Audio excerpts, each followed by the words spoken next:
Good evening. I would like to welcome members to the council meeting. Can I ask members when speaking to speak directly into the microphone? This will enable members and members of the public to hear. Can I remind members and members of the public to place their mobile phones on silent and to stand where possible when speaking? Can I also remind those members who wish to speak this evening to keep their hands directly up until acknowledged by the Chief Executive? To remind members the meeting is being live streamed and we welcome the members of the public in the gallery watching and listening to the council's meeting tonight. I would like to remind all members of the council's adopted code of conduct for councillors, which you agreed to and are expected to adhere to. Can I ask the Reverend Kate Carter to lead us in prayer, please? Thank you. So having sat in this building for a good few hours yesterday with a family in our church who were recently evicted and seeing all the help they came into contact with, I'm just mindful of the numbers of people in this building working to serve others and giving a lot of time. So I just wanted to pray sort of a thank you for the many people who work so hard to serve people who are meeting crises in their lives and to lead us in the Lord's Prayer. So Heavenly Father, I pray tonight to just thank you for the many people here amongst our councillors and working in this building who meet people every day facing crisis and change in their lives. I thank you for the many who go above and beyond to try and seek answers where answers are not easy to find. And I pray for your continued grace and mercy in all the work that we do in this place. And the Lord's Prayer. Our Father in heaven, hallowed be your name. Your kingdom come, your will be done, on earth as in heaven. Give us today our daily bread. Forgive us our sins, as we forgive those who sin against us. Lead us not into temptation, but deliver us from evil. For the kingdom, the power, and the glory are yours, now and forever. Amen. Thank you, Kate. Item 1, apologies for absence. Please note that the apologies received on page 1 of the order paper. Are there any other apologies of absence? Councillor Coxall. Madam Mayor, just apologies from Councillor Gledhill and Councillor Howden. Any other? Apologies for Councillor Mondoni. Yeah. Thank you. Item 2. I move the minutes of the meeting of the 22nd of October 2025 set out in the agenda on pages 9 to 26 to be approved as correct. Is there a seconder? Any member in the disagreement with the accuracy of the minutes? No. Are the minutes agreed? Thank you. Councillor Spate. Thank you, Madam Mayor. I'd like to raise a point of order, if I may.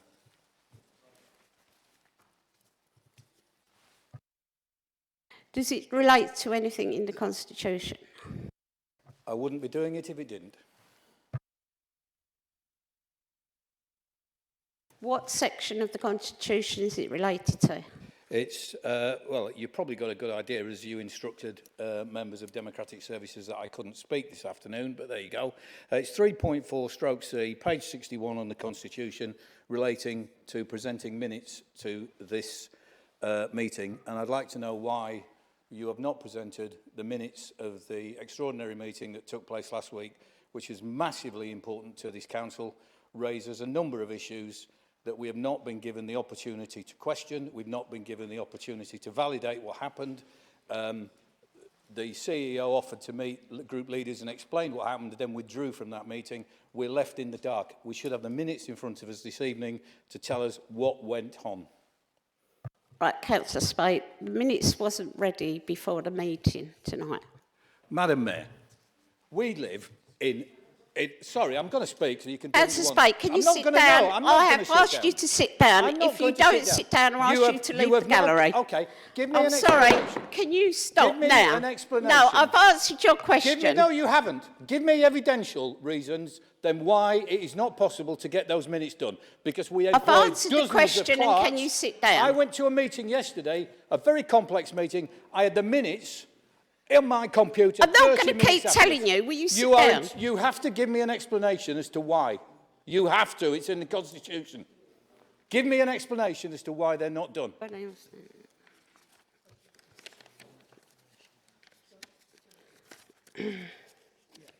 Sorry.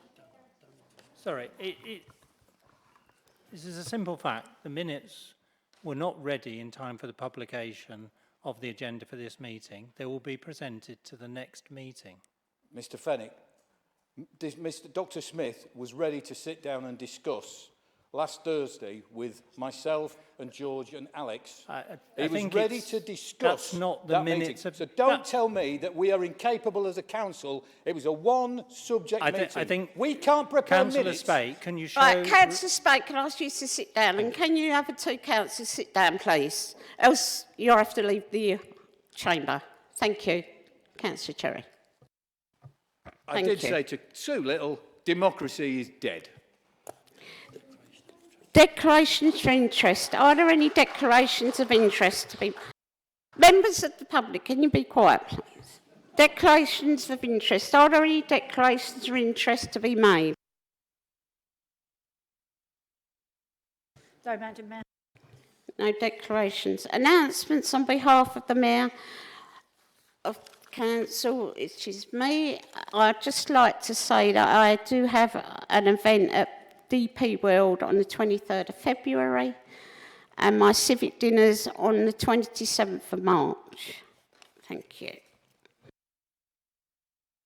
Yeah, and I would like us all to take a moment to remember Thurrock's falling of World War II on page 5 of the agenda. Slade Kenneth A.R., Trudge Eric R., Powell Alfred. I will now invite the Leader of the Council to make her announcement. Thank you, Madam Mayor. Members will have seen that the Commissioner's 6th report was published yesterday alongside the response from the Minister. Excuse me. I am so pleased that this report recognises the huge strides forward the Council has taken over the last year, building on our previous progress. You will have heard me say many times that as leader I wanted to lead us through and out of intervention. Yesterday we turned the first corner. And for that, I want to sincerely thank each and every one of you for the part that you played on the improvement journey. And that thank is not just to you, our councillors. It also includes officers from very senior level all the way through the organisation. Only by working together and pulling every lever did we get to yesterday's announcement. There are still challenges ahead, but we are now much better equipped to tackle them. As a well-run council with the right governance systems and processes in place. The Secretary of State and Commissioners agree we are in a better place, and as a result, it is now the right time for us to take more ownership of the council and appoint a new Chief Executive. This is a significant milestone in our intervention, a vote of trust in us all. And we should be proud of us as we once again stand on our own 2 feet. As I said yesterday, I am hugely grateful today for helping to get the council back on track and for his personal support as I took on the role of leader. He will lead the council in a good place and with a strong team of senior officers who will continue to work with my cabinet to drive Thurrock forward. We will also ensure that this transition is smooth and effective. It will not adversely impact the work that there is to do on our own transformation as we prepare for local government reorganisation. As ever, I am committed to getting Thurrock into the best shape as we evolve with neighbours into a new council. My cabinet and I look forward to working with commissioners, officers, our partners, and in good time, a new chief executive to continue our improvement journey here in Thurrock. Thank you, Madam Mayor. Thank you, Councillor Worrell. Before I take public questions, there are questions related to the Council's selective licensing scheme. This, as we know, is currently subject to legal challenge, which the Council disputes and is defending. The legal case will be argued and determined by the court, not this chamber. Therefore, I will not allow any questions or supplementary questions that seek answers that will be determined in court. This ruling will apply to members' questions also. Item 5, public questions. Public questions can be found on page 27 of the agenda. Question 1 from Mr Bowling to Councillor Heath. Good evening, Mr Bowling. Please come forward. Point of correction, my name is Boiling, not Bowling, please.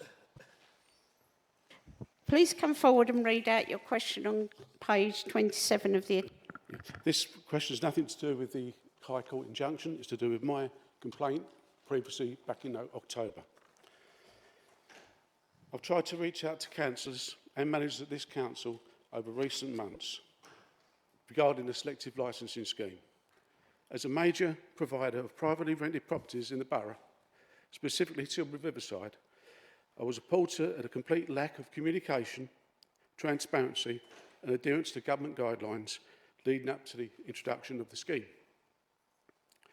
Attempts by managers to justify the decisions made in implementing the scheme has only resulted in further serious questions being raised. These questions have been documented in an official complaint to the council. In the light of the council's apparent failure to communicate and consult in a reasonable manner on the decision to introduce the selective licensing scheme and pending the outcome of the complaints procedure, can the council confirm that the implementation of the selective licensing scheme will be halted forthwith and subsequently reviewed and amended to ensure fair, transparent, comprehensive consultation process that actively seeks to involve all private landlords, all agents and all tenants in the borough? Thank you. Councillor Heath, please respond to the question. Thank you, Madam Mayor. Thank you for your question. The Council is rightly proud of its selective licensing scheme, as it will improve the lives of thousands of Thurrock residents who live in private sector rented accommodation. Everyone in this chamber should be supporting the proposal. A challenge has been brought to the introduction of the scheme, but to be absolutely clear, the Council will be robustly defending the challenge and has applied to set aside the interim injunction. The Council does not accept that the scheme was inadequately consulted upon or improperly implemented. The scheme followed the statutory framework under the Housing Act 2004, including public consultations and cabinet decision-making.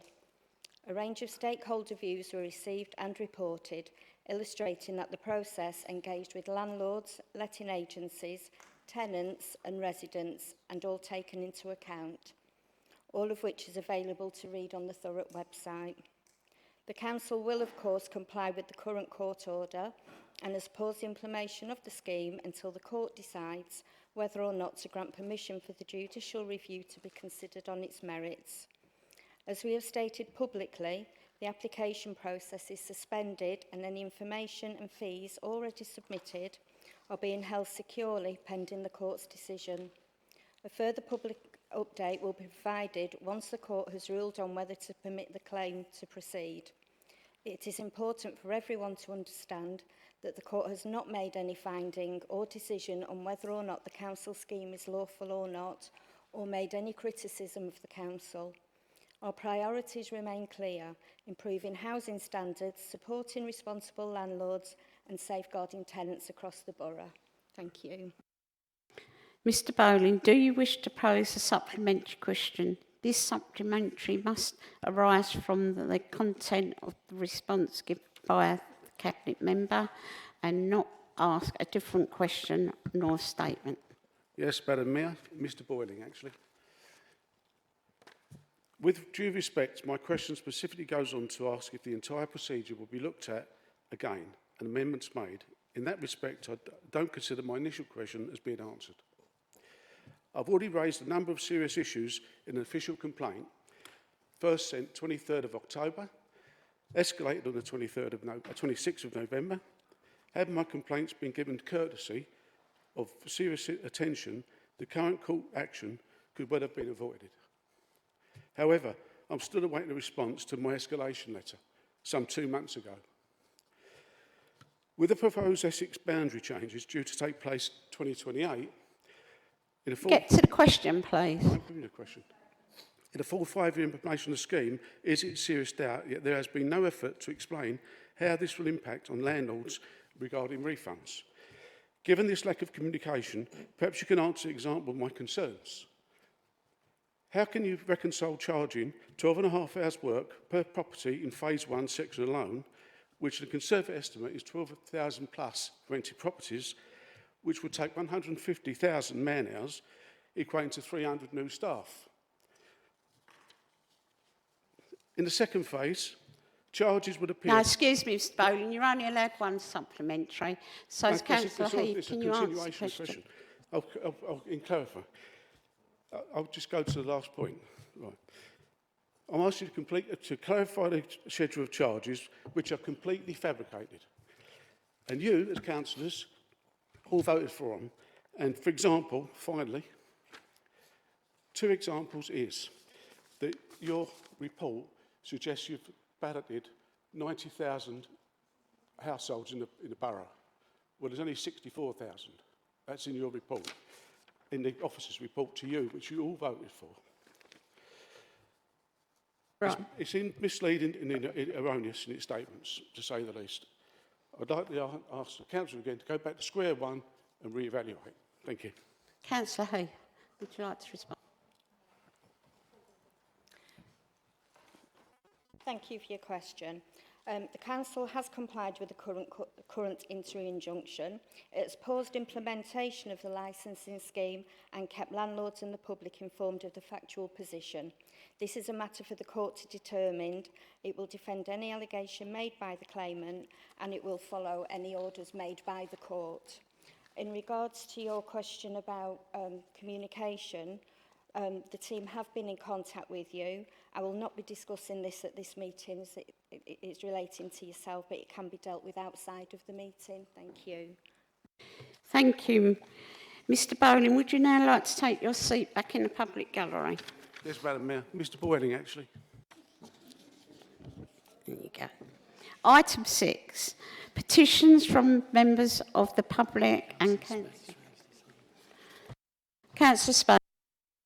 A big size, but I will ask, I'm sure they'll rule it out. I'd like to ask a point of order relating to what you've just said. It relates, I believe, to 4.5, I'll take it under there, which talks about business being likely to disclose confidential or exempt information. You gave a directive to councillors and to the public not to give information that would relate to the court case. Councillor Heath, clearly being briefed by somebody, gave information that is absolutely pertinent and relevant to that court case, and you didn't stop her. I don't understand why you allow an exemption there and you don't allow it there.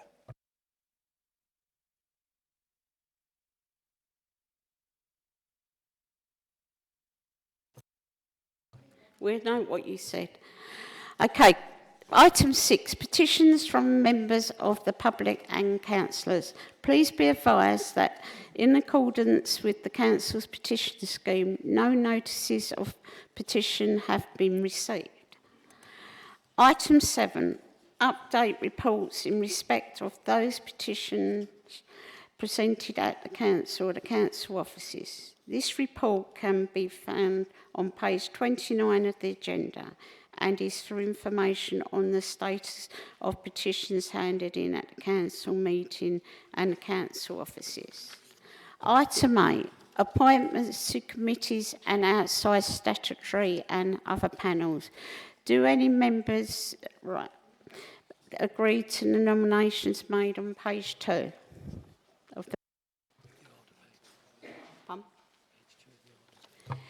of the order paper?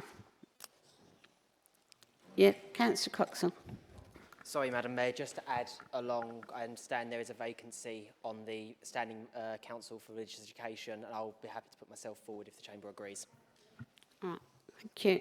Are there any other changes or appointments? No. Item 9, Local Council Tax Support Scheme.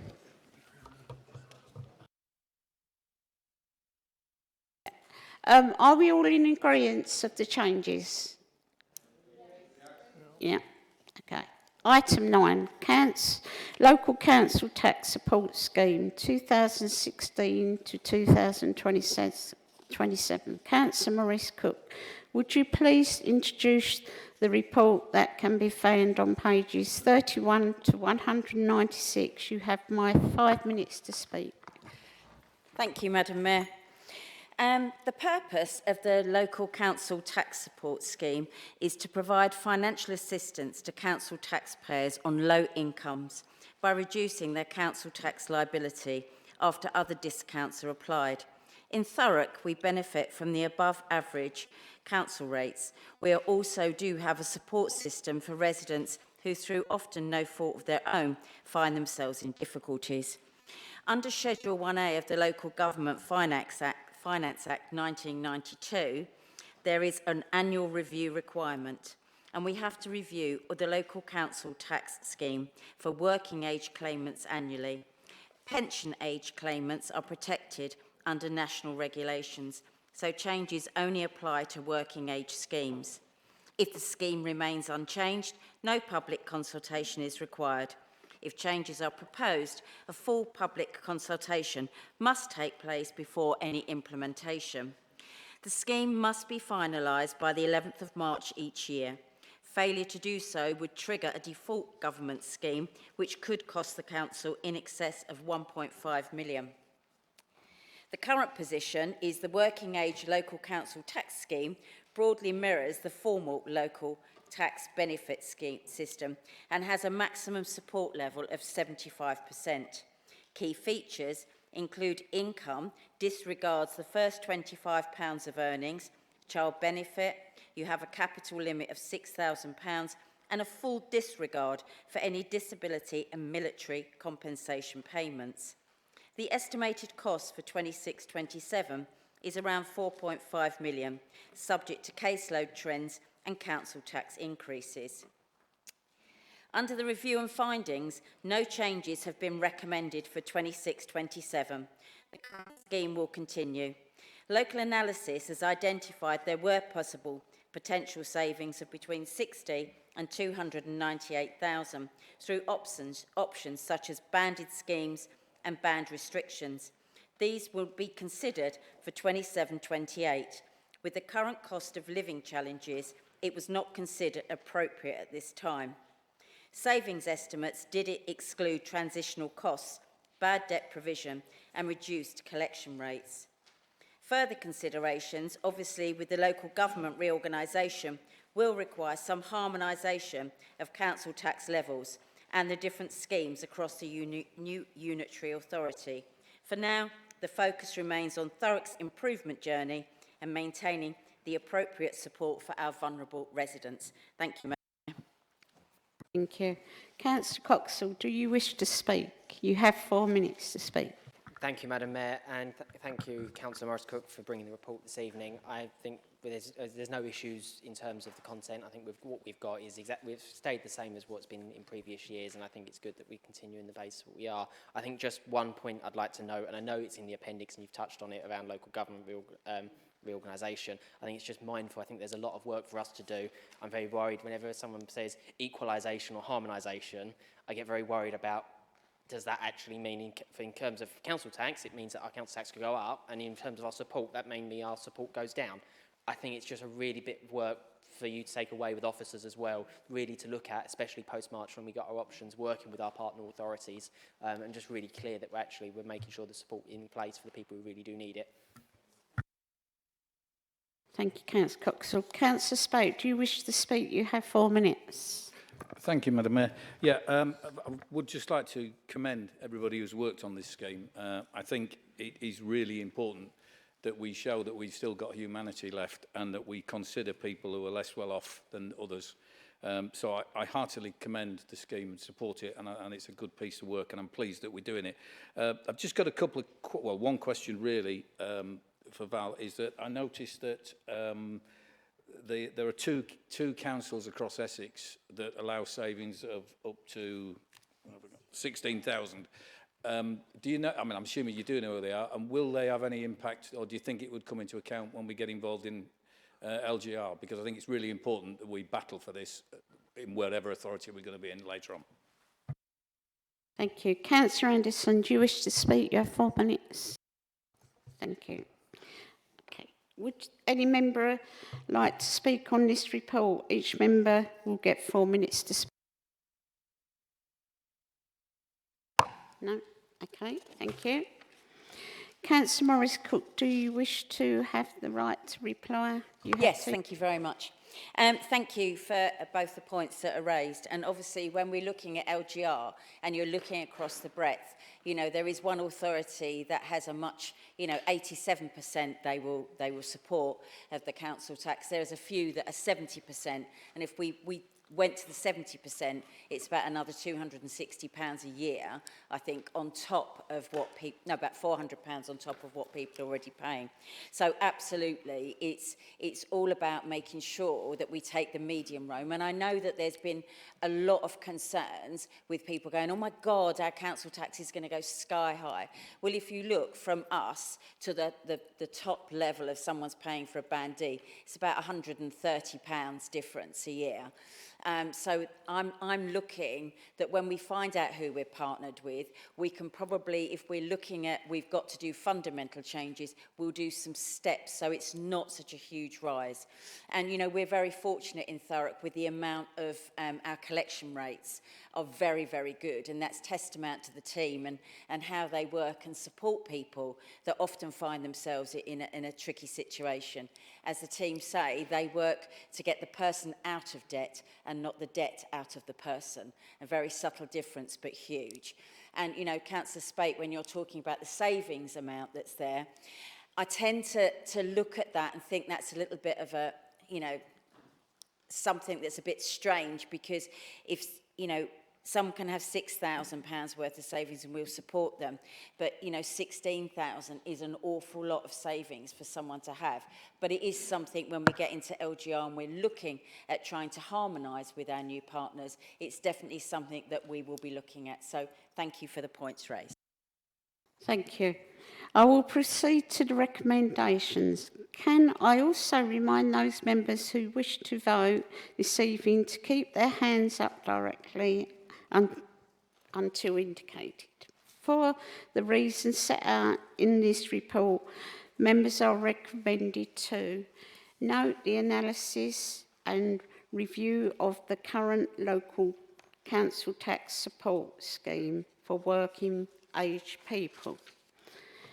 Approve the current council tax support scheme for working age people for 26-27, which has been in place since 2017 to 2018 with no changes.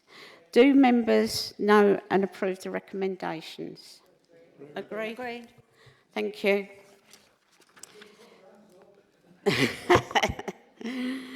Item 10. Questions from members. Member questions can be found on page 197 to 198 of the agenda. I would ask those members who have submitted questions to please read out their questions when asked to do so. I will take the question to the leader first. Question from Councillor Ben Mainley to the leader. Councillor Ben Maney, please read out your question set out on page 197 of the agenda. Thank you, Madam Mayor. I'd like to ask the leader, if local government reorganisation in Essex progresses as per the expected timetable, is it the leader's understanding that elections to a shadow authority would take place in 2027? Leader, please respond to the question. Thank you, Councillor Maney, and thank you for your question.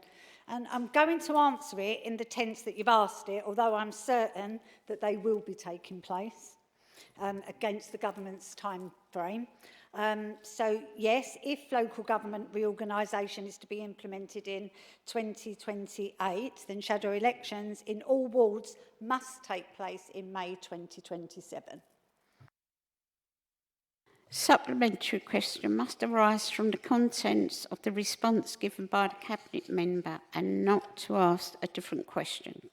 Councillor Ben Maney, do you wish to pose a supplementary question? Yes, thank you, Madam Mayor, and thank you, Councillor Worrell, for that answer. That really chimes with what I think many of us expected, and it chimes with the guidance on the government's website and on Essex County Council's own website, where it says that it's anticipated that shadow elections will take place in 2027. If that's the case, and if we look at other areas around the country where local government reorganisation has already taken place and best practice, I can't find any example where elections to a council that's being wound up take place in the same year as shadow elections. With that in mind, would you suggest, therefore, that it's more likely than not that the Minister will cancel the 2027 local elections here in Thurrock as well in favour of the shadow elections? Leader, please answer the question. Yeah, thanks for that. So this isn't a new process, so we have to remember that this has been done, before in other areas around the country. So what happens is we're now working, last week we started meeting as leaders and chief executive officers to look at the timetable of the statutory change order. So this work, it's essential work, the capacity, the amount of work that will need to be done is immense. And any delay in elections in Thurrock would have seen us at a real disadvantage if we was to meet the timetable that will be set by MHCLG on meeting the statutory change order. So just for clarity for people that don't follow this as closely as I do, I live and breathe it. So there is a very, very tight timetable. So March 2026, which is maybe just 6 or 7 weeks away, the government will then announce the decision of which model will be implemented. So will it be the 3, the 4 or the 5? Then we will then move from those councils and we will have to really start the real work. The modelling was one piece of work, but to implement it is just another level. So what happens is in June or July, around that time, working with officers and chief executives, the statutory change order will be laid before Parliament, so before summer recess. So it will lay there over the summer. October, which is the autumn for Parliament, they don't work in like calendar months like we do. After party conference, the statutory change order comes into force and then becomes law. So that then leads us, and it will lay out the changes to elections and the way that the new councils will be implemented. It will also talk about the May 2020 elections to the new authority, and they are proposed that they will be 1 + 4, so 1 to implement and 4. So anybody who thought it was just 4 years, it won't, it will be 5 years. So, a little bit of shout out, is it really democracy there? Because there will be a transition year, okay? Then May 2020, so we'll use the transition year to close down Thurrock, to get the new authority. Then in May 2028, the new council will come into effect and Thurrock will become no more. So in the statutory change order, as in past when they've been doing local government reorganisation, there will be provision for what happens to Thurrock to get us from being Thurrock into the new statutory council. I hope that makes sense. Councillor Ben Maney, do you wish to pose a second supplementary question? Yes, please, Madam Mayor, thank you. I think the leader touched on this when she spoke at the Extraordinary Council earlier this month, but I think you'll probably agree with me that, rightly or wrongly, there's been some bad headlines about the way Thurrock has managed some elections, local elections and general elections in the past. I'm sure it's learnt a lot, but could I ask that you give an assurance that whatever happens, the council will be ready to manage and oversee any by-elections that occur in the borough? I say that particularly in mind of the amendment that we had to the substantive motion at the last meeting, which quite strongly inferred that councillors who exceed their term of office should do the honourable thing and resign and cause a by-election. Well, about no less than 4 people who voted in support of that motion, their terms come to an end in 2027. So if those elections don't take place, we know that they will want to resign and force by-elections lest they're accused of double standards and not practising what they preach. Thank you, Madam Mayor. Thank you. Thank you. Leader, please Thank you, ask. Councillor Maney. So part of the submission that we made to the Secretary of State was to ask the Secretary of State to make provision for by-elections in the same that we did last year. Okay, so that's not new. It happened last year and it enabled 2 by-elections to take place. So we expect that we will be granted that. So for anybody over there that decides that they do want to have their by-election, then you have until about mid-March to advise the monitoring officer that you would like to have your by-election, that you intend to stand down, re-stand. I mean, I'm sure that none of you did that for the audience last month and actually stood up, asked for your by-election and for all our elections, and then are deciding that actually I don't quite want them. You know, so I'm sure that there must be a few over there that are ready to say that actually I want to do it. I mean, we had one says, I spent quite a lot of time speaking to councillors across the chamber, all around the chamber, to see if there was support for this. When I walked into this meeting, I believed that there was support for delaying these elections. Okay, I spent many hours speaking to people. I'm glad I weren't on pay a minute on my mobile phone, because I'm telling you now, my bill this month would have been a lot of money from those that voted for all our elections and have now, you know, I think maybe having a little bit of change of heart. But you're not on a contract here. Any of you can stand down and have your by-election. Okay, so it wasn't just a case of doing the numbers. It wasn't just a case of, I wanted all outs, but actually it's not my term. I voted for all outs, but now I've decided I'm not going to. I've seen that this week.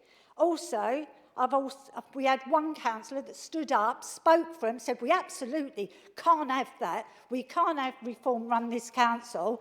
And from standing up and saying that he was going to be voting against it, he forgot about it and sat down and then voted for all our elections. And I am sure that that councillor will be the first person to be contacting them. So please do not believe that you cannot have your by-elections. The Labour Party has not cancelled your by-elections. It is upon you to have your decision whether you have them. And I will remind you, time and time again, that if you want your by-election, you can have them. I will make sure an email goes out to all 49 councillors. If you want your election, then be my guest, fall on your sword, have them, because I believe you were playing to the gallery.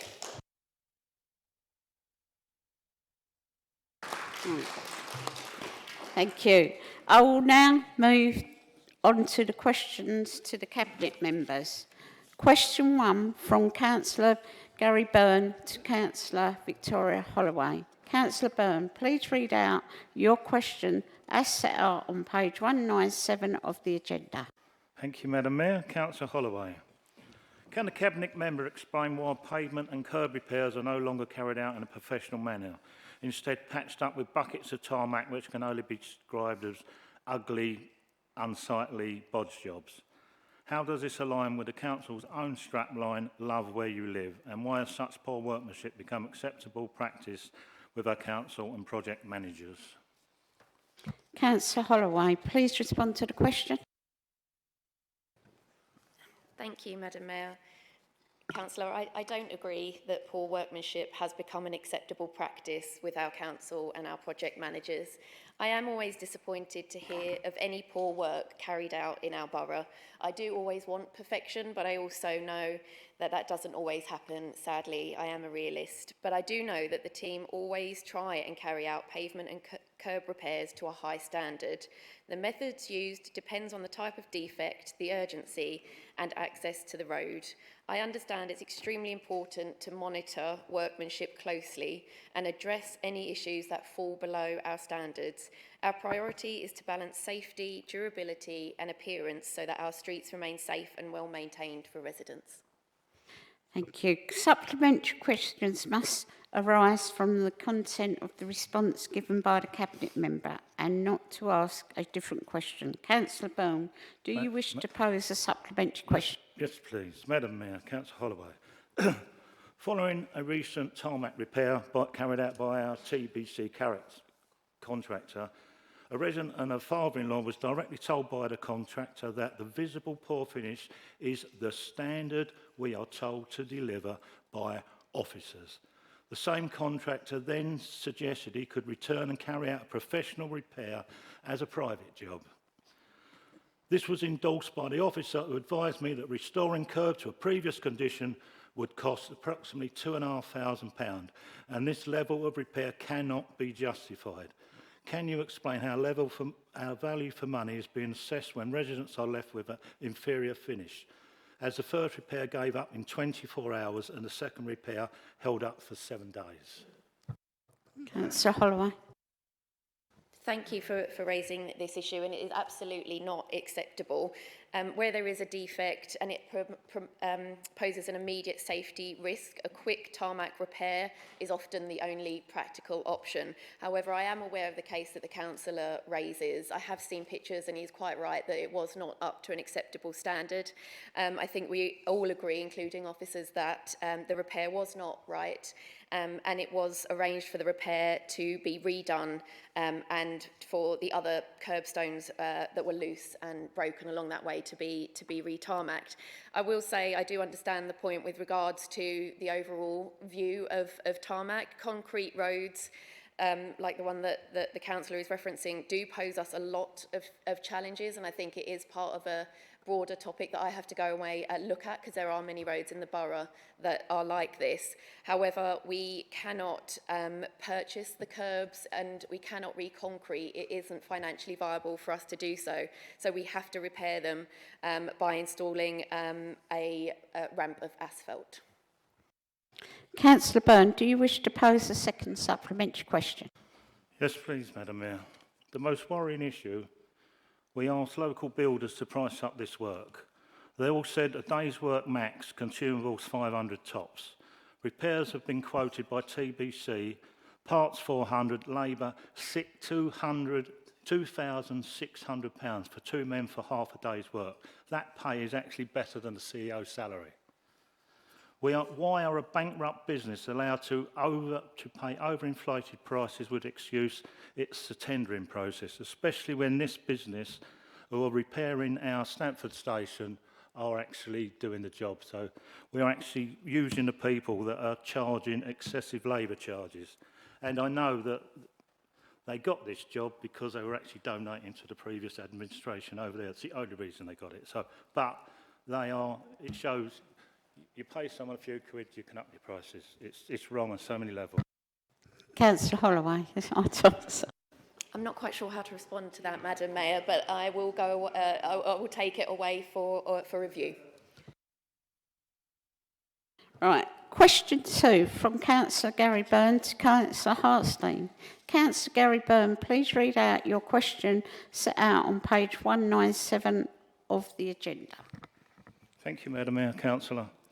Considering the independent findings into the Mossbourne Academy in Hackney that raised serious concerns around leadership, culture, safeguarding and the treatment of children and their parents, can the Cabinet Member now confirm how committed they are this administration are to support parents and the children attending Mossbourne Academies in Thurrock? Councillor Hartstein, please respond to the question. Thank you, Madam Mayor. Thank you for your question, Councillor Byrne. As shared at the last Children's ONS on the 11th of December, the Council is fully aware of the recent report concerning the Mossbourne Federation. I want to be absolutely clear that we are taking the matter seriously and we are actively engaged in ensuring that children and young people attending Mossbourne schools in Thurrock are supported and both enjoy and achieve well in school. As promised at the last Children's ONS, a further report will be presented to the next Children's ONS on February the 12th to update the committee and thereby our residents on the work that the Council has undertaken since the report was published. As portfolio holder, I have ensured that officers are in direct and ongoing contact with the Mossbourne Federation, and this has been reported back to Children's Overview and Scrutiny on a number of occasions. Thurrock senior leaders have now met with the regional schools directors of the London and of the Eastern region, the Mossbourne trustees and the CEO of the Mossbourne Federation in order to review the findings of the report, to seek clear assurances from the school leadership and to satisfy us that appropriate safeguarding, pastoral and governance arrangements are in place. Where concerns have been identified, the Council has been clear in its expectations and has required strong action, transparency and accountability. I just want to reassure you we are not passive observers in this process, but active partners in ensuring our children and young people do well at school. As you know, we meet regularly with the CEO of the Mossbourne Federation, and we do not hesitate to escalate matters or involve external agencies should that be necessary to protect the well-being of Thurrock's children and young people. Aside from the meetings that senior officers are having with the DFE and with the Mossbourne Federation, the leader and I also have separate meetings planned with external partners. It is important to state that the Mossbourne schools in Thurrock continue to provide a strong standard of education for the vast majority of pupils, and we as an administration are determined to ensure that there is no disruption to students' learning or to their future opportunities, as well as a result of issues identified within the report. Our priority is, and will remain so, the safety, welfare and educational access of children and young people in Thurrock. I will continue to provide oversight and challenge where required, and this Council will act decisively if further action is required. Thank you, Madam Mayor. Supplementary questions must arise from the contents of the response given by the Cabinet Member and not to ask a different question. Councillor Byrne, do you wish to pose a supplementary question? Yes, please, Madam Mayor, and thank you for that answer, which is actually means that question no longer need to ask. But we are reportedly told that when children are withdrawn from Mossbourne and parents choose their child to be placed into elective home education, home visits and safeguarding checks take place. We have seen over 150 children now left the Mossbourne Academy Trust. Despite recorded assurances at overview and scrutiny, in reality that appears very different. A child withdrawn from Portside on the first day in September, that was 5 months ago, has had no home visit, no contact from Thurrock Council. So which version is true? The one given to scrutiny or the one that actually families experience? Will you look into an urgent audit of elective home care education safeguarding? Or should these checks only exist on paper and what we're told at ONS? I have seen families that haven't been touched for 5 months. I don't know if they were aware of what, but that is, for me, that's disgraceful when we're told at overview and scrutiny it happens. In reality, it doesn't. Councillor Hartstein. Thank you, Madam Mayor. I just want to be absolutely clear, as I've repeated, as I said earlier, the administration takes the findings of any of this independent inquiry seriously wherever they occur. To reiterate, our priority is and always will be the safety and well-being of children and the confidence of our parents. We remain vigilant, we work closely with statutory partners, and wherever concerns are raised, we act promptly and act proportionately. However, obviously, you've raised a specific point around elective home education. It's not quite to do with the question because that was to do with, obviously, the Mossbourne report, which I was prepared to discuss. Obviously, I can't discuss individual cases with you. This is something you've brought to the Chamber this evening that I've not heard of before. However, I will absolutely pick that up outside of the Chamber, and then I promise I will write to you with a response. Okay? Thank you, Madam Mayor. Thank Thank you. Councillor Byrne, do you wish to pose a second supplementary question? No? Thank you. Question 3 from Councillor Anderson to Councillor Heath. Councillor Anderson, please read out your question as set on page 197 of the agenda.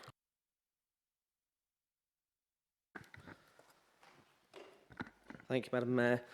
The Council's selective licensing scheme has been delayed after a successful application for interim relief to pause its implementation was made.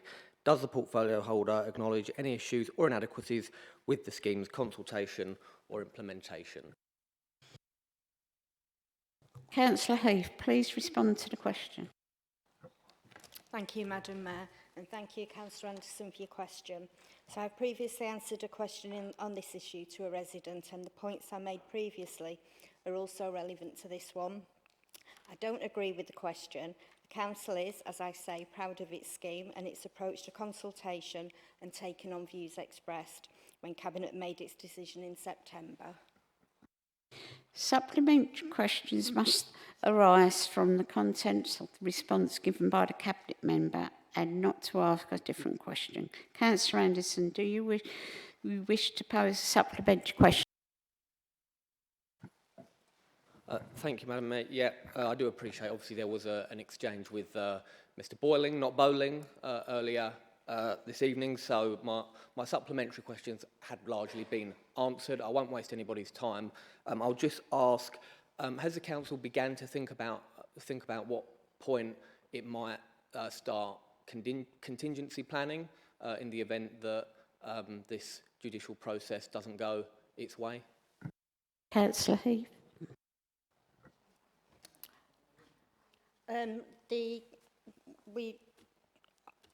Council is, sorry. We've got no contingency in place because we don't agree with, we are going to fight the court proceeding. So, yeah, there's no contingency in place because we don't agree with what the landlords have said. Okay, thank you. Councillor Anderson, do you wish to pose a second supplementary question? Thank you. Question 4 from Councillor Anderson to Councillor Victoria Holloway. Councillor Anderson, please read out your question as set out on page 197 of the agenda. Thank you, Madam Mayor. Government recently released a road maintenance scorecard for local highways authorities across England. Just 12% are rated red for wider best practice. Thurrock is one of them. Why is that? Councillor Holloway, please respond to the question. Thank you, Madam Mayor. The best practice category reflects the adoption of new technologies and systems, something many councils are still developing in the first year of this rating system. The challenge for Thurrock in developing this area has been ability to invest in new technology and systems given the level of indebtedness that the council is in, and we would not see the return on that investment in the short term, particularly as capital funding for the next 4 years has already been announced as part of the local transport consolidated funding settlement.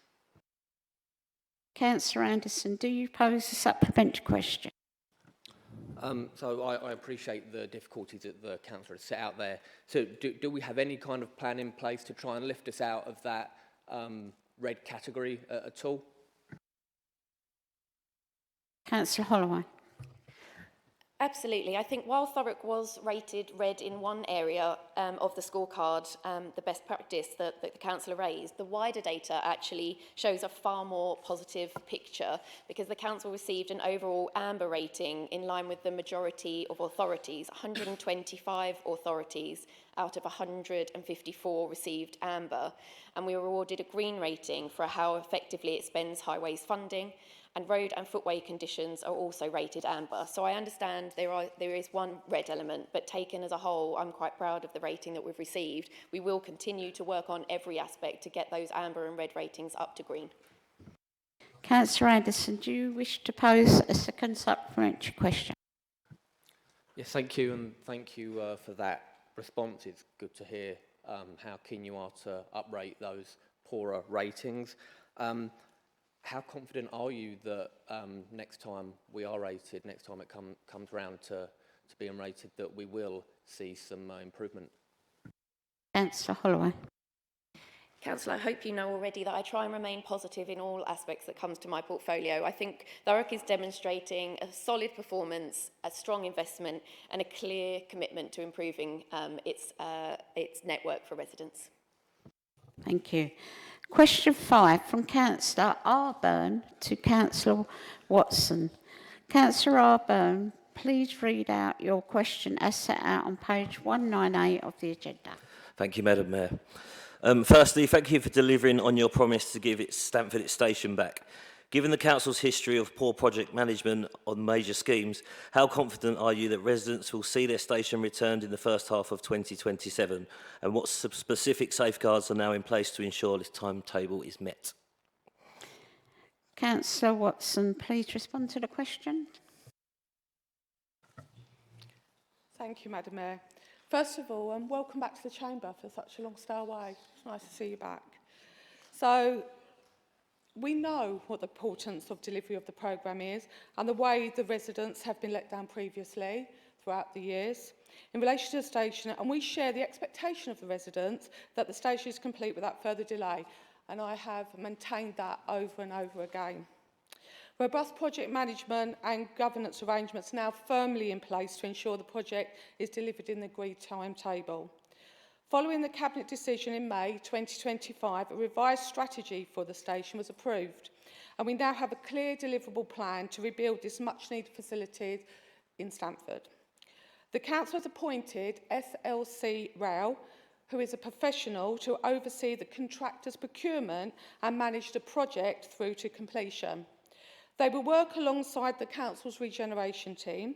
In addition, we have established a strengthened governance framework with our operational partners to ensure transparency, timeless and effective decision-making throughout the construction phase. Progress is already being made on site. Henderson Taylor have been appointed to undertake the infrastructure phase, regardless if you like them or not, which includes site clearance, groundworks and works to platform 2. The phase has been designed specifically to reduce risk to the later stage of the development and is funded through the Freeport seed investment. The tender process for the main station building is scheduled for Q1, Q2 this year, and the current programme anticipates completion in July 2027. We will continue to monitor the progress closely and keep all the local council and residents informed if there's any issues going. I already know that Councillor Gary Burns already had a meeting with officers who have took you through the design phase already. Thank you. Councillor Arburn, do you propose to pose a supplementary question? Yes, please, Madam Mayor. Councillor Watson, thank you for welcoming me back. I'm glad you're happy to see me here again. Supplement question is, can the Cabinet member set out with plans, if any, exist for the Daybreak Windows site, a site left to rot while delivering no benefits to Stamford's residents? Councillor Watson. Thank you for your question. I'll find out what we're doing actually with the Daybreak Window site, but I do know that it has been cleared. I also know that a load of Japanese knotweed was taken away from that, and it's been revisited to make sure that happens, because actually we need that to happen because there is flooding that happens through Stamford, and that's one of the reasons that the flooding's happening. So that goes on for your question, a couple of what we've also been doing. So I will find out what's happening with that site, and I will come back to you if that's okay. Thank you. Councillor Byrne, do you wish to pose a second supplementary question? Yes, please, Madam Mayor. To save the disruption in Stamford's King Street and loss of parking space with the £1 million bus stop, could we not revert to the reason for buying the site for a bus stop and turn around for the buses? That's the Daybreak Windows site. That's a different question. Councillor Watson. The actual bus turnaround's not into the design. You've seen the design. If you haven't seen the design... Oh, Gary? No. Am I talking to both Burns now?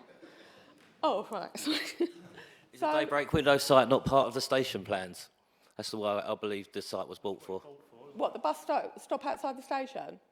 Yes. Yeah, it will. So the Daybreak Window site, obviously in the original plan.